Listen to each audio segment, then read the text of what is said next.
Hi friends, कैसे हैं आप सब। और आप लोगों को मेरे यूट्यूब चैनल पर स्वागत हो। एक बार फिर हम जो है आज एक टॉपिक लेके आए हैं जो इसका नाम है red blood cell count by haemocytometer या इम्प्रूव्ड न्यूवर चैम्बर। इसके द्वारा हम लोग कैसे रेड ब्लड सेल काउंट करते हैं, फिर इसके बाद हम लोग WBC काउंट लेके आएंगे, इसके बाद प्लेटलेट काउंट लेके आएंगे। हम लोग कैसे करते हैं, क्या मेथड है, क्या तरीका है, इसके लिए क्या क्या हमें ज़रूरत पड़ता है। और ये आपके एग्ज़ाम के लिए बहुत ही इंपॉर्टेंट रहने वाला है। यदि आप लोग लैब टेक्नीशियन एग्ज़ाम का तैयारी कर रहे हैं, कंपटीशन एग्ज़ाम का, तो उसके तहत आपका ये टॉपिक देखना बहुत ही ज़रूरी है, क्योंकि यहाँ से क्वेश्चन पूछे जाते हैं। यदि आपका क्वेश्चन नहीं पूछा जाएगा तो फिर आप हमें बताइएगा। ये पूरा वीडियो देखिए लास्ट तक, फिर आप बताइएगा कि यहाँ से क्वेश्चन पूछे जाते हैं कि नहीं। यहाँ से मैक्सिमम क्वेश्चन बनता है, कम से कम 4-5 क्वेश्चन यहाँ से बनता है हर एक आपका एग्ज़ाम में। तो 5 नहीं पूछाते, कम से कम एक क्वेश्चन आता है, मैक्सिमम देखा गया है। तो चलिए आज हम चलते हैं, स्टार्ट करते हैं। Red blood cell count. Red blood cell count क्या है? रेड ब्लड सेल ये जो है RBC, that means red blood cell count, also called as erythrocyte. Red blood cell count को हम लोग क्या बोलते हैं? Erythrocyte are the most abundant blood cell. RBC क्या है? ब्लड का एक सेल है, इसका नाम है red blood cell. They contain haemoglobin. ये क्या रखते हैं? हीमोग्लोबिन, जो क्या करता है? ट्रांसपोर्ट करता है किसको? ऑक्सीजन को, from the lung to tissue and carbon dioxide back to the lung. और क्या करते हैं? कार्बन डाइऑक्साइड जो टिश्यू के पास रहता है वो वहाँ से लेकर के लंग तक पहुँचाने का काम करता है। Manual RBC count is performed by using a haemocytometer. किसके द्वारा करते हैं? हीमोसाइटोमीटर के द्वारा, जिसका नाम है इम्प्रूव्ड न्यूवर चैम्बर या न्यूवर चैम्बर भी बोला जाता है। ठीक है, ये रहा आपका इंट्रोडक्शन हुआ ये। ठीक है, और RBC जो है आपका फुली ऑटोमेटिक किस तरीके से किया जाता है, इसके ऊपर हम लोग अलग से एक वीडियो करेंगे। ठीक है, तो आज हम लोग क्या कर रहे हैं? RBC काउंट बाय हीमोसाइटोमीटर या इम्प्रूव्ड न्यूवर चैम्बर। इसका सिग्निफिकेंस क्या है? इससे हम लोग करके क्या फ़ायदा मिल रहा है, क्या क्यों कर रहे हैं हम लोग? तो इसका क्या है? Diagnose anaemia and polycythaemia diagnose करते हैं। इवेल्युएट ब्लड लॉस या बोन मैरो डिसऑर्डर है कि नहीं, इसका यहाँ से हम लोग इसका जो है इवेल्युएट करते हैं। इसके बाद help monitor treatment of haematological disease. कहाँ तक ये जो है हमारा ट्रीटमेंट इम्प्रूव हुआ है, उसको हम लोग हेमाटोलॉजिकल डिजीज़ में ये हम लोग उससे पता करते हैं। अब आता है क्लिनिकल सिग्निफिकेंस। ये जो RBC किस कंडीशन में बढ़ता है और किस कंडीशन में कमता है। इंक्रीज RBC काउंट कब होता है? पॉलीसाइथेमिया कंडीशन में ये RBC काउंट बढ़ता है। डिहाइड्रेशन होने से भी बढ़ जाता है। हाई अल्टीट्यूड पे जाने से इंक्रीज RBC होता है। और पॉलीसाइथेमिया भेरा, इसमें जो है आपका काउंट बढ़ जाता है। ठीक है, डिक्रीज कब होता है? तो एनीमिया कंडीशन में, blood loss, bone marrow disorder और हीमोलाइटिक डिजीज रहता है, तब आपका ये जो है RBC काउंट कम होता है। प्रिंसिपल, इसका प्रिंसिपल क्या है? Blood is diluted with Hayem's fluid. Hayem's fluid क्या है? एक RBC डाइल्यूटिंग फ्लूइड है, जिसके द्वारा हम लोग क्या करते हैं? ब्लड को डाइल्यूट करते हैं। तो यही बोला गया, blood is the diluted with Hayem's fluid. The diluted blood is loaded into the hemocytometer and RBC are counted under the microscope. The total count is then calculated by using the standard formula. ये बोला गया है कि hymns fluid जो है एक RBC जो है डाइल्यूटिंग फ्लूइड है, जिसके द्वारा हम लोग क्या करते हैं? ब्लड को डाइल्यूशन करते हैं। डाइल्यूशन करने के बाद हीमोसाइटोमीटर या इम्प्रूव्ड न्यूवर चैम्बर जिसको बोलते हैं, उसके ऊपर चार्ज करते हैं। चार्ज करने के बाद उसको काउंट करते हैं। काउंट करने के बाद उसको कैलकुलेट करके फार्मूला बेस्ड जो रहता है उस पर कैलकुलेट करके हम लोग क्या करते हैं? उसका रिपोर्टिंग करते हैं मैनुअली। अब आता है नॉर्मल वैल्यू क्या है इसका? नॉर्मल वैल्यू जो होता है एडल्ट में 4.5 to 6 मिलियन, एडल्ट फीमेल में जो होता है 4.0 से 5.5 मिलियन, और न्यू बॉर्न के लिए 4.8 से 7.2 मिलियन पर माइक्रोलीटर।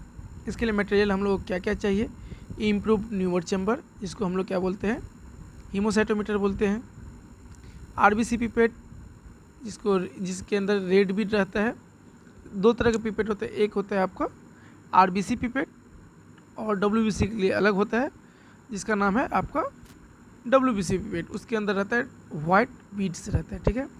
और क्या चाहिए हमको, मैक्रो, यदि हम लोग मैनुअली नहीं डाइल्यूशन करते हैं, यदि उस पिपेट से डाइल्यूशन नहीं करेंगे, तब यदि हम लोग ट्यूब में डाइल्यूशन करेंगे तो उसके लिए हम लोगों को क्या चाहिए, मैक्रो पिपेट चाहिए।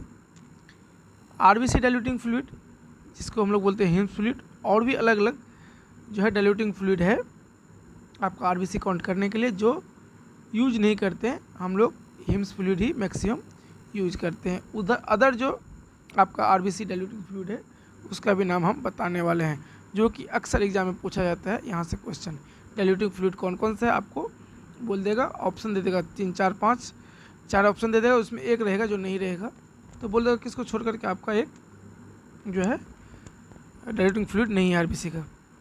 ये इसलिए आपके लिए जो है टॉपिक बहुत ही इंपॉर्टेंट है। कवर स्लिप, माइक्रोस्कोप चाहिए, हिम्स फ्लूइड यहाँ बोल ही दिए, ठीक है। इसके बाद है स्टेराइल लेंसेट, इसके बाद क्या है, एल्कोहल स्वाब और कॉटन लगेगा। स्टेराइल लेंसेट क्यों लगेगा, यदि हम लोग फिंगर प्रिक करके ब्लड लेते हैं इसके लिए हम लोग स्टेराइल लेंसेट लगेगा, नहीं तो हम लोग क्या करेंगे, ब्लड कलेक्शन करके वायल में, इसके बाद भी हम लोग क्या करेंगे, इसको डाइल्यूशन करेंगे। इसके बाद आता है most commonly asked RBC diluting fluid, और भी अदर डाइल्यूटिंग फ्लूइड कौन कौन सा है। पहला तो हो गया हिम्स फ्लूइड जो कि मोस्ट कॉमनली यूज होता है, ठीक है। इसके बाद होता है गवर्स फ्लूइड, ये भी यूज होता है, ये भी है RBC diluting fluid. Dacie's fluid, Toisson's fluid और नॉर्मल सेलेन 0.85 से लेकर 0.9% NaCl, इसके द्वारा भी हम लोग क्या करते हैं, आरबीसी का काउंट करते हैं।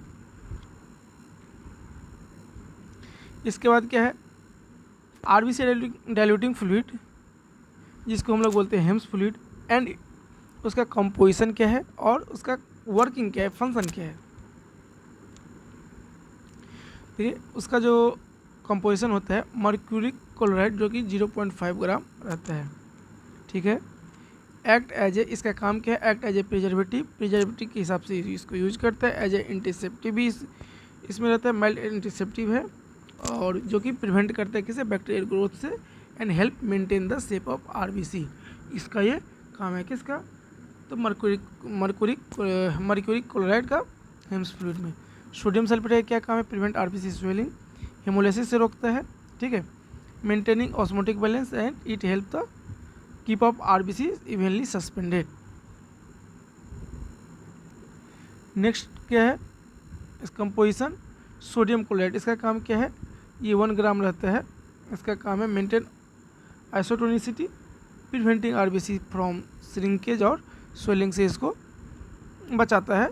इसके बाद distil water 200 ml serve as the solvent to dissolve all the chemical and prepare the diluting fluid.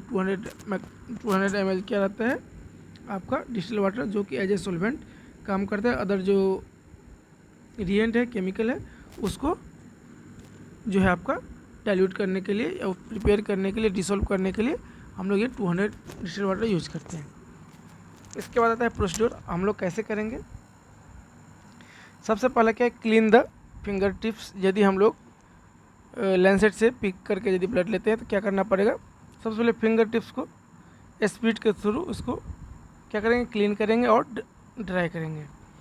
Pick the finger using the sterile lancet, wipe the away the first drop of blood, drop blood into the RBC pipette up to 0.5 marks. देखिए RBC जब pipette लेंगे तो उसमें 3 marks रहता है। कितने mark दिए रहते हैं, 3 रहते हैं। एक होता है आपका 0.5, एक होता है मार्किंग 1 और एक क्या है 101, ठीक है। 3 मार्किंग रहता है। तो आपका जो मार्किंग है 0.5 तक क्या लेंगे आप, ब्लड लेंगे।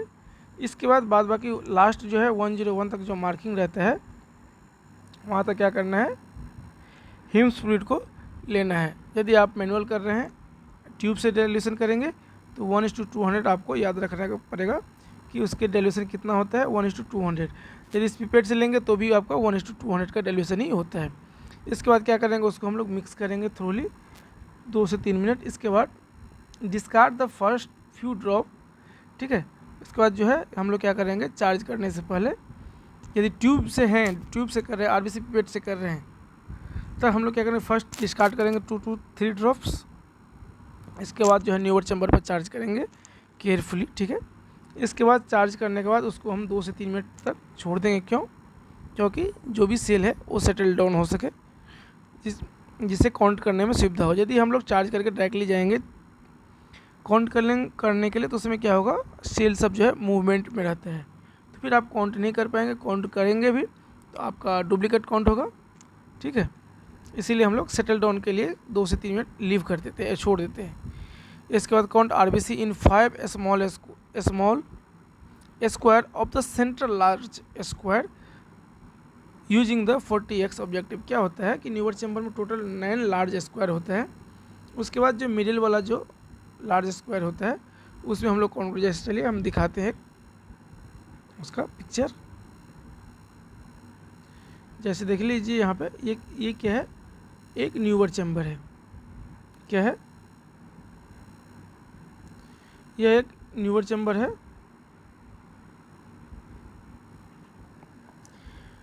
ये जो मिडिल वाला पोर्शन आपको दिख रहा है, इसमें क्या करते हैं हम लोग, इन मिडिल वाला जो पोर्शन है इसमें जो है आरबीसी काउंट होता है। उसमें भी जो आरबीसी काउंट होता है टोटल एरिया में काउंट नहीं होता है। ये इस मिडिल एरिया के अंदर जो है एक लार्ज स्क्वायर के अंदर 25 स्मॉल स्क्वायर है। उस 25 स्मॉल स्क्वायर से 4 corner square and 1 middle square, 5 जो है स्क्वायर को हम लोग काउंट करते हैं किसके लिए, आरबीसी के लिए, ठीक है।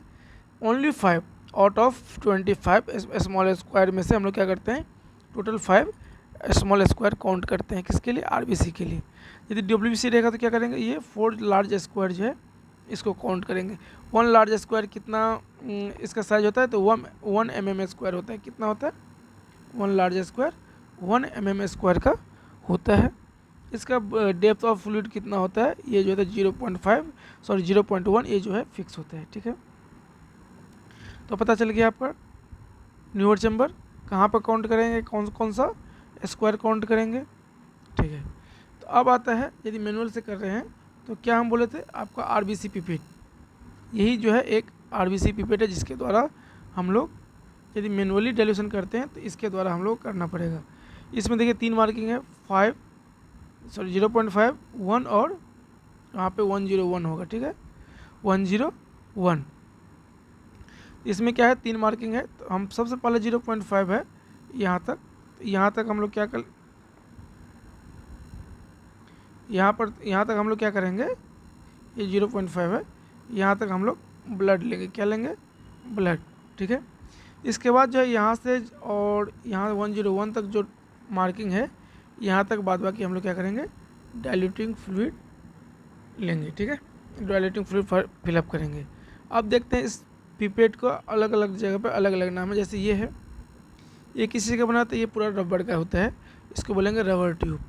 ये क्या है लास्ट में, ये क्या है, माउथ पीस, ठीक है। यहाँ पर रेड कलर का जो है कैप रहता है और यहाँ पर देखिए बल्ब में भी आपका रेड बीड है, जिससे आपका पता चल जाएगा कि ये आरबीसी काउंट के लिए ये जो है ट्यूब यूज किया जाएगा। तो ये क्या है, गोल सा, इसको बोलते हैं बल्ब। उसके अंदर जो गोला करके है रेड कलर उसको बीड। ये हो गया माउथ पीस, ये हो गया स्टीम, ये हो गया इसके अंदर का जहाँ ब्लड जा रहा है उसको बोलते हैं कैपिलरी बोर्ड, और ये जो सामने माउथ है उसको बोलते हैं कोनिकल टिप। तो समझ में आ गया। अब चलते हैं कि कैलकुलेशन कैसे करेंगे, ठीक है। इसका जो फॉर्मूला है कैलकुलेशन करने का, ये जो है आपका शॉर्ट फार्मूला दिया गया है। आरबीसी टोटल काउंट करने का n इंटू 10,000, n आ गया आपका total number of RBC count in the 5 small square. आप जो 5 स्मॉल स्क्वायर में जो काउंट करेंगे आरबीसी, उससे डायरेक्ट 10,000 आपको जो है मल्टीप्लाई कर देना है। आपका जो भी आरबीसी काउंट हो जाएगा आ जाएगा। अब है ये डिटेल्स फार्मूला, क्या है ये डिटेल्स। ये 10,000 आया कहाँ से, ये 10,000 आया है यहाँ से, ये डिटेल्स जो फार्मूला दिया गया है यहाँ से। ये फार्मूला क्या है, देखिए n into dilution fact, dilution दिया, डाइल्यूशन कितना था आरबीसी का, तो 200 था, 1:200 बोले थे ना, तो ये हो गया डाइल्यूशन 200 डिवाइड बाय क्या होगा, एरिया काउंट। एरिया काउंट कितना था 5 small square, that means 5 small square, माने एक लार्ज स्क्वायर में जो है आपका ओनली 5 स्मॉल स्क्वायर काउंट किए थे, तो 1/5 हो गया, ठीक है। या तो इसको ऐसे कर सकते हैं, 25 स्मॉल स्क्वायर में हम लोग कितना काउंट किए 5, तो 5/25 कर सकते हैं, तो भी एक ही आपका आंसर आएगा। चलिए यहाँ पे दिए हम 1/5, ठीक है। 1 लार्ज स्क्वायर में हम लोग क्या किए 5 आपका स्मॉल स्क्वायर काउंट किए, ठीक है। अब आता है क्या लिखा है यहाँ पे, डेप्थ ऑफ फ्लूइड। ये डेप्थ ऑफ फ्लूइड कितना है 0.1 है। यहीं से देखिए अब क्या हो जाएगा, ये पॉइंट को हटाएंगे तो क्या हो जाएगा, यहाँ पे 1 एक्स्ट्रा आ जाएगा, 10। अब ये क्या है, ये इसको यदि हम मल्टीप्लाई कर ऊपर भेजेंगे, कि 1/5 है तो 5 क्या हो जाएगा ऊपर चला जाएगा, तो कितना हो गया, अब देखिए 2 5 या 10, देखिए अब 10,000 आया कैलकुलेशन करके, 10,000 आ गया। देखिए 2 5 या 10 हो जाएगा, और ये 000, तो 10,000 आ गया। कहाँ से है 10,000, ये जो कैलकुलेशन है n इंटू डाइल्यूशन, डाइल्यूशन कितना था 200 divide by area counted, area क्या था 1/5, एंड 1 लार्ज स्क्वायर में 5 स्मॉल स्क्वायर काउंट किए थे, इसीलिए 1/5 कर दिए। डेप्थ ऑफ फ्लूइड कितना था 0.1, ये फिक्स रहता है, तो ये n छोड़ करके बाद वाली कैलकुलेशन करो तो आपको 10,000 आ जाएगा। इसलिए शॉर्ट में हम लोग इसको क्या करते हैं, n इंटू 10,000 लिख देते हैं। समझ में आ गया कैलकुलेशन। यदि आपको समझ में ना आए तो आप हमें ज़रूर कमेंट बॉक्स में कमेंट कीजिएगा, फिर से मैं आपको बताऊंगा, ठीक है। अब आते हैं कि सोर्स ऑफ एरर, माने गलत रिपोर्ट हम लोगों को कब होगा, या गलत जो है आपका कैसे हो सकता है। हम लोग यदि काउंटिंग करेंगे, कुछ भी करेंगे, तो गलत रिपोर्ट कब हो सकता है, इसके लिए आते हैं। इसको बोलते हैं ट्रबल शूटिंग। क्या बोलते हैं, सोर्स ऑफ एरर। इसको हम लोग दूसरा नाम क्या बोलते हैं, इसको ट्रबल शूटिंग बोलते हैं। इसको क्या बोलते हैं, ट्रबल शूटिंग। तो पहला क्या, इनकरेक्ट डाइल्यूशन। यदि हम लोग डाइल्यूशन सही से नहीं करेंगे, या एक्यूरेट जो डाइल्यूशन है 1:200 यदि नहीं देंगे, तो हमारा क्या हो जाएगा, रिपोर्ट एरर आएगा, गलत आएगा। Improper chamber charging. यदि हम लोग फर्स्ट फ्यू ड्रॉप नहीं उसको नहीं उसको डिस्कार्ड करेंगे, चार्ज कर देंगे, तो क्या हो जाएगा, आपका लो वैल्यू देगा, ठीक है। क्योंकि पिपेट में क्या होता है, सबसे पहले हम लोग ब्लड लेते हैं, इसके बाद जो है हम लोग क्या करते हैं, डाइल्यूटिंग फ्लूइड लेते हैं। डाइल्यूटिंग फ्लूइड लेने से क्या होता है, ब्लड का पार्ट जो है ऊपर चला जाता है बल्ब में, ठीक है। नीचे क्या रहता है, फ्लूइड जो कि मिक्स नहीं हो पाता है उस ब्लड से, मिक्स करने पर सिर्फ जो बल्ब में रहता है वही मिक्स हो पाता है, इसीलिए, ठीक है। इसके बाद एयर बबल्स रहने से आपका रिपोर्ट एरर देगा, माने नहीं सही से काउंट कर पाएंगे।